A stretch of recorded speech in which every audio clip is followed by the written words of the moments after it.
అందరికీ నమస్కారం అండి. నిన్న అసిస్టెంట్ కమిషనర్ శాంతి గారు పెట్టిన ప్రెస్ మీట్ చూశాను. తర్వాత ఈరోజు విజయసాయి రెడ్డి గారు రొమ్ము విరుచుకుంటూ పాపం మీడియా ఛానల్ని ఏకిపారేస్తున్న ప్రెస్ మీట్ చూశాను.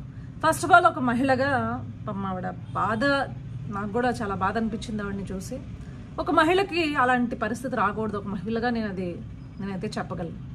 కానీ వీళ్ళిద్దరూ మర్చిపోతున్న విషయాలు ఏంటి అంటే, వీళ్ళిద్దరు ప్రెస్ మీట్లలోనూ తెలుగుదేశం పార్టీని, కూటమి పార్టీలని, అదేవిధంగా మీడియాల్ని పాపం వాళ్ళేదో ఈ కథంతా వడ్డించి వార్చినట్లు, వాళ్ళేదో చేసినట్లు మాట్లాడారు. కానీ అసలు ఇదంతా ఎక్కడ మొదలైంది? ఇది మొదలైంది శాంతి గారి భర్త దగ్గర నుంచి. అంటే త్వరలో విడాకులు తీసుకోబోతున్నామని ఆవిడ చెప్తుంది, కానీ ప్రస్తుతానికి కదా ఆయన భర్తే కదా, ఆయన దగ్గర నుంచి మొదలైంది. ఆయన కంప్లైంట్ ఇవ్వబట్టే కదా వార్తా కథనాలు ఇన్ని రాయడం జరిగింది, లేదు అంటే వేరే పార్టీలు మాట్లాడడం జరిగింది. అసలు ఆ కంప్లైంట్లో ఆయన పేరు ఉండుండకపోయి ఉంటే, విజయసాయి రెడ్డి పేరు ఉండుండకపోయి ఉంటే ఆవిడని ఎవరు ప్రశ్నించేవాళ్ళు కాదు కదా. సో మీడియా పైన ఈ రకంగా పాపం ఆయన అంతా రొమ్ము విరుచుకుని పడుతుంటే, అసలు మీరు ఇద్దరు కూడా పెట్టిన ప్రెస్ మీట్లో ఎవరి గురించి మాట్లాడాలి? ముందు ఆ వ్యక్తి ఎందుకు పెట్టాడు, ఆ వ్యక్తి పరిస్థితి ఏంటి, దేని గురించి పెట్టండి, ఆయన దగ్గర ఉన్న ఆధారాలు ఏంటి, మీ పైన ఆరోపణ చేశాడు కదా, సొంత మీ ఇంట్లో వాళ్ళే కదా, అతను మీ భర్తే కదా ఆరోపణ చేసింది. సో ఆరోపణ చేసినప్పుడు అతను ఎవరో సుభాష్ అంటున్నాడు, విజయసాయి రెడ్డి గారు అంటున్నారు. సో ఆరోపణ చేసినప్పుడు నిరూపణ చేసుకోవాల్సింది మీరే కదా, ఎందుకంటే ఇది బయటకు వచ్చే ఆరోపణలు అయినాయి కాబట్టి, అంటే ఒక కేసు ఫైల్ అయింది కాబట్టి నిరూపణ చేసుకోవాల్సింది ఎవరు? మీరే కదా. సో దాని గురించి మాట్లాడాలి కదా. సో మీరు నిజంగా సచ్చీలు అయి ఉండుంటే, స్వచ్ఛంగా ఉండుంటే మీరు ఏం చేయాలి? DNA టెస్ట్కి మేము రెడీ అని చెప్పేసి అనాలి. కానీ ఇద్దరు ఆ మాట మాట్లాడిన పరిస్థితి అయితే నాకు కనిపించలేదు. ఇంకొక విషయం మాట్లాడుకోవాలి మనం.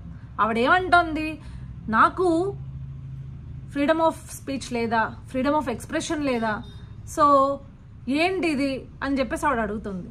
అమ్మ, you are a gazetted officer, నువ్వే చెప్తున్నావు అది.